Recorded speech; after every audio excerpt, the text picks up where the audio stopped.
Joe Biden has won the Democratic primary in Kansas. The presumed nominee finished with 77% of the vote. It was the state's first election conducted solely by mail-in ballot. Plans to carry out in-person voting were scrapped due to concerns over the coronavirus. CBS News estimates Biden will pick up at least another 29 delegates, bringing him closer to formally clinching the Democratic nomination. The former vice president is currently looking for his own running mate. A new batch of CBS News Battleground Tracker polls show Massachusetts Senator Elizabeth Warren at the top of Democrats' list. Some other familiar faces also made the cut, including former National Security Advisor Susan Rice. Anthony Salvanto is the Director of Elections and Surveys for CBS News, and he joins us now. So, Anthony, our polling looked at what people want in a vice president. How has the pandemic and its toll on the economy impacted what Democrats are looking for?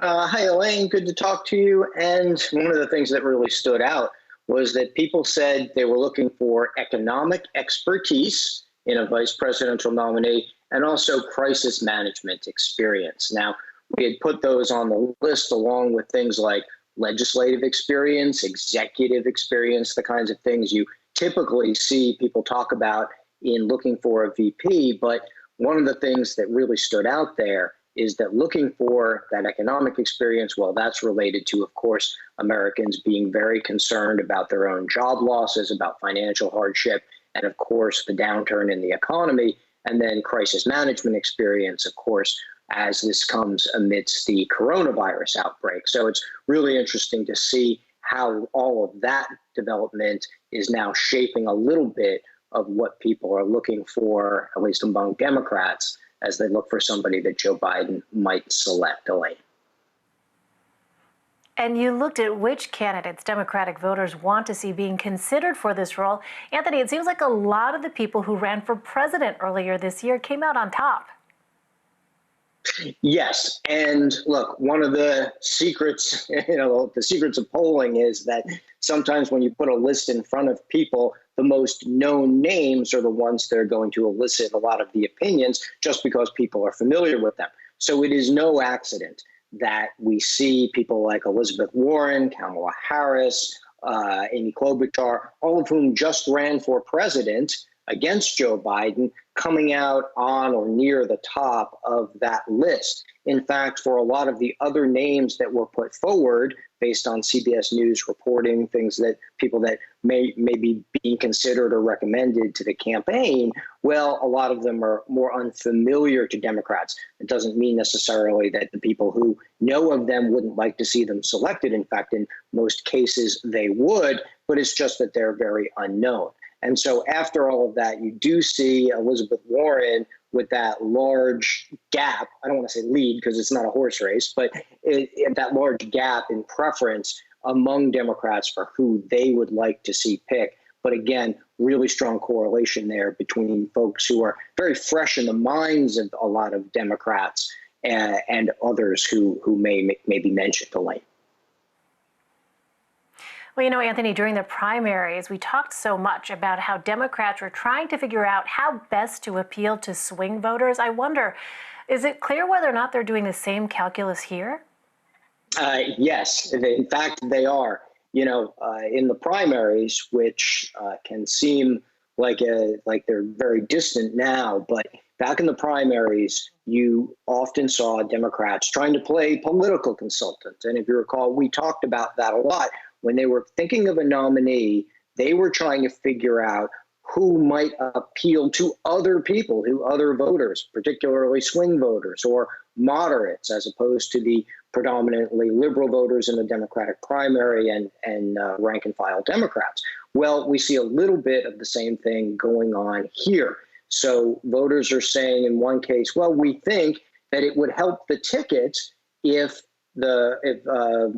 Joe Biden picks a woman to be his running mate, and people who have an opinion about that by a large margin think that will help rather than hinder the ticket. Of course, Biden has said that he will pick a woman. And then you see another calculus going on where the voters themselves, being again predominantly liberal, would like to see a liberal or a progressive nominee for vice president.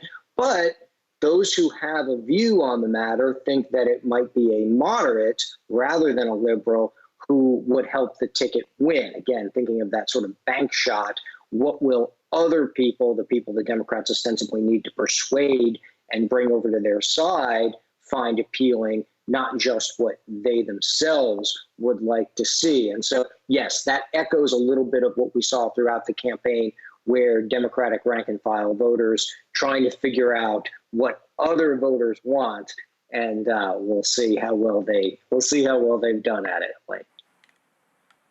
And it's really interesting to hear that even with everything going on amidst the pandemic, they are still kind of adhering to that kind of logic here, at least in this early stage, while we're still months away. So Joe Biden, we know, is currently leading President Trump in national polls, Anthony. But does a VP pick ultimately end up changing the race? Well, Elaine, you're right about that edge in national preference. From here for the next 6 months, every time we talk about that, I'm probably going to say, people will get tired of me saying, there is no national vote that determines the presidency, right? It's the Electoral College. So I have to get that out of the way. But what we do see historically with vice presidential picks is that sometimes they can make a difference. Right now, however, we do see that it's about a quarter of people who say, among all registered voters, who say that they feel like the vice presidential pick here will be very important to their vote.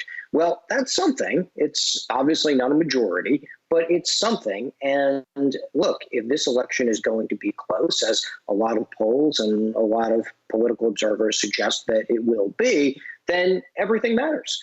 And one of the things we looked at in this poll is Democrats saying, should Joe Biden pick somebody who is going to motivate Democrats to turn out?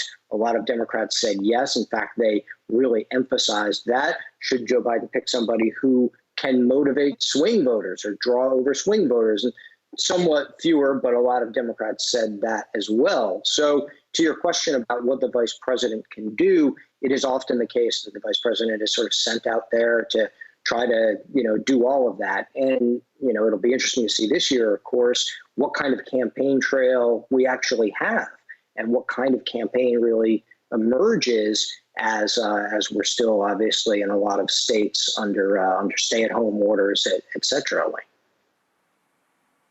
Right, it's very much a virtual world, at least for the moment. All right, Anthony Salvanto, CBS News Director of Elections and Surveys, thank you. Always good to have your insights. Take care, Anthony. Thanks, Elaine.